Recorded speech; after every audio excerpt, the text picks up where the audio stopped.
আজকে এই সময়ে এবং আগামীতে যারা সরকার গঠন করবে তাদের গণমাধ্যমের সংস্কার নিয়ে কিংবা এই সংস্কার কমিশনের প্রস্তাব বাস্তবায়নের ক্ষেত্রে হয়তো কি মনোভাব সেটা বোঝার জন্য বা তাদের কথাগুলো বলার জন্য আজকের এই প্রোগ্রামটা আয়োজন করেছে।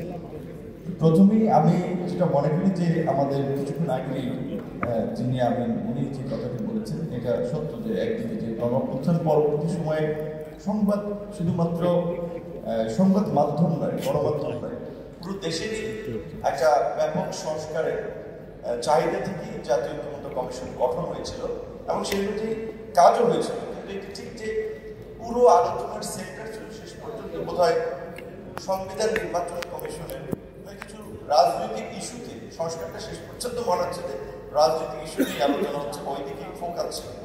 সেক্ষেত্রে এর বাইরে যে আরো কিছু প্রতিষ্ঠানের দিকে আমাদের নজর দেওয়া দরকার ছিল এবং বিশেষ করে পলিটিক্যাল পার্টি সহ অন্যান্য স্টেক হোল্ডারদেরকেও এইখানে কানেক্ট করে, যেমন আমাদের শিক্ষা ব্যবস্থা বাংলাদেশের মতো একটা ওভার পপুলেটেড কান্ট্রি, তো এইখানের শিক্ষা ব্যবস্থা নিয়ে আমরা দেখিনি যে খুব বেশি আলোচনা হয়েছে, কিংবা আমাদের স্বাস্থ্য ব্যবস্থা এটা একটু গুরুত্বপূর্ণ পার্ট। বাংলাদেশের দুটো বড় চ্যালেঞ্জ এই যে হিউজ পপুলেশন, এর জন্য কর্মসংস্থান এবং বাজারের সাথে তাল মিলে একটা শিক্ষা ব্যবস্থা এবং এই জনগোষ্ঠীকে একটা সুস্থ জনগোষ্ঠী হিসেবে সার্ভাইভ করানো যায়।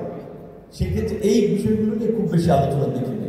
আর গণমাধ্যমের কথা বলতে গেলে যে এখন বিএনপির সময়ে আমরা দুটো ভালো কাজ দেখেছি। একটা হচ্ছে ওনারা ক্ষমতায় ছিল, ওনাদের দলের লোকদেরকেও কিন্তু একেবারেই যেন-তেনভাবে টেলিভিশনের লাইসেন্স দেন, কয়েকটা স্যাটেলাইট চ্যানেল ছিল। এটা গত সরকার 16 বছরে বিভিন্নকে খুশি করার জন্য এক একজনকে একটা চ্যানেল দিয়েছে, ব্যাংক দিয়েছে, যেমন বেসরকারি কতগুলো ব্যাংক দিয়েছে। সেই জায়গা থেকে এখন এতগুলো আমি মনে করি চ্যানেল এখন তাদের টিকে থাকাও একটা মুশকিল এবং অনেক চ্যানেলে কিন্তু সাংবাদিকদের আমরা যে সমস্ত চ্যানেলগুলোকে মেইন স্ট্রিম চ্যানেল হিসেবে দেখি তারাও কিন্তু বেতন ঠিকঠাক মতো দিতে তাদের বেগ পেতে হচ্ছে, অনেক ইচ্ছাকৃতভাবেই কিংবা অনেকের সংকট আছে। সেই জায়গা থেকে আমার মনে হয় যে এখানে আপনাদের আজকে প্রস্তাব এসেছে যে টেলিভিশন চ্যানেল, টেলিভিশনের পাশাপাশি আপনারা পত্রিকার কথাও বলেন, পত্রিকায় যে জেলা পর্যায়ে ঢাকায় পত্রিকা ছাপে না, শুধুমাত্র এসবি অফিসে 5 কপি পাঠানোর জন্য, সচিবালয়ের ওইখানে 10 কপি দেওয়ার জন্য, এরকম অনেকগুলো আমি মনে করি কি বলবো এটাকে ফেক কাগজ বলবো, কিন্তু তারা ডিএফপিতে অন্তর্ভুক্ত, তারা আবার সার্কুলেশন দেখাচ্ছে যে তাদের এই এত হাজার সার্কুলেশন, অথচ এগুলোর অনেক ক্ষেত্রে অস্তিত্বই নেই। আমরা ভেবেছিলাম যে এই সরকার আসার পরে এগুলোকে একটা রিভাইজ করবে। নির্বাচন কমিশনের কাছে আমরা যেটা বলেছিলাম যে এই যে বিভিন্ন রাজনৈতিক দল ক্ষমতায় থাকা অবস্থায় গোয়েন্দা সংস্থাকে ব্যবহার করে যে বিভিন্ন বুইফোর পার্টিকে নিবন্ধন দেয়, আপনারা রিভাইজ করেন। এই যে প্রায় 60টা নিবন্ধিত দল, যদি নির্বাচন কমিশনের বর্তমান কন্ডিশন, লাস্ট কন্ডিশনটা 100 উপজেলায় সক্রিয় কার্যক্রম, 59 জেলা কার্যক্রম, এইটাকে যদি তারা স্ট্যান্ডার্ড হিসেবে ফলো করে 8 থেকে 10টা বেশি রাজনৈতিক দলের নিবন্ধন টিকবে না। কিন্তু ওনারা এটা রিভাইজ করতে পারে নাই, মানে ওনারা সাহস করে না ওইদিকে যাবে কিনা। ঠিক গণমাধ্যমের ক্ষেত্রে আমরা দেখলাম আমাদের উপদেষ্টা তারা বললেন যে খুব জটিল কাজ, আমরা অল্প সময়ের জন্য এসেছি। এই সংস্কারের জন্যই তো এই সরকার 15 মাসের ক্ষেত্রে আপনারা বলছে যে 3 মাস সময় পেয়েছে। সংস্কার কমিশন তো কাজ করেছে, এখন এইটার জন্য তো সংবিধানের সংস্কার অনেক ক্ষেত্রে তো প্রয়োজন হয়নি, এইখানে তো বাধ্যবাধকতা ছিল না। এবং আমি মনে করি এটা আপনাদের যদি আজকে এখানে পেপারে ছিল, কিন্তু আমি সম্পূর্ণভাবে এটার সাথে দ্বিমত। বাংলাদেশের মতো দেশে এইখানে মিডিয়াকে কোনো একেবারে শিল্প গোষ্ঠীর হাতে জিম্মি হতে দেওয়া ঠিক না।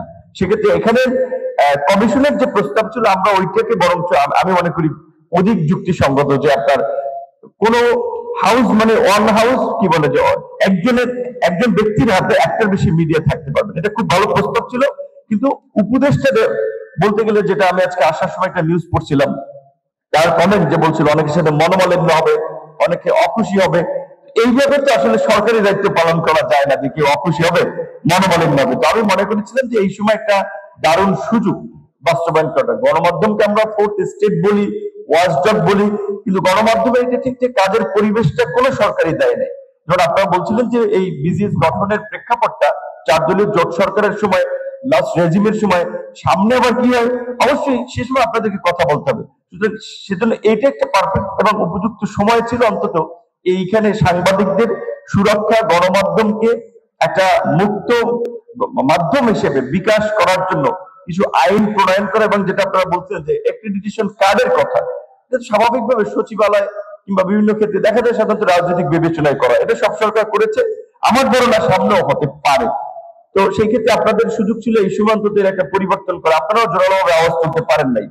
সেই জায়গা থেকে আমি বলবো যে এখানে সেলফ সেন্সরশিপের যে কথাটি আমরা শুনে আসছি অনেকদিন ধরে, তো আমার মনে হচ্ছে যে এই সময়ে আপনাদের স্টেক হোল্ডার, মূল স্টেক হোল্ডার হিসেবে আপনাদের যে আওয়াজটা ছিল, সেই আওয়াজটা বোধহয় খুব জোরালো ভাবে উঠাইতে পারেন নাই। তো তারপরে আমি মনে করি এখনো যে সময়টুকু আছে আপনারা যদি রেইজ করেন, আমরা একটা পরিবর্তন চাই, এবং এইবার যদি পরিবর্তন না হয়, এটা বাংলাদেশে তো 50 বছরের পরিবর্তন হয়নি, সামনে পরিবর্তনটা খুবই ডিফিকাল্ট। সো গণমাধ্যম সংস্কার কমিশনের আমরা চাই প্রস্তাবটা বাস্তবায়ন হোক। রাজনৈতিক দল হিসেবে এই পরিবর্তনের আন্দোলন সংগ্রামের সাথে থাকা একজন তরুণ নেতা হিসেবে আমাদের এই প্রত্যাশা, সেক্ষেত্রে আপনাদের যে কোনো কার্যক্রমের সাথে আমরা আছি। ধন্যবাদ।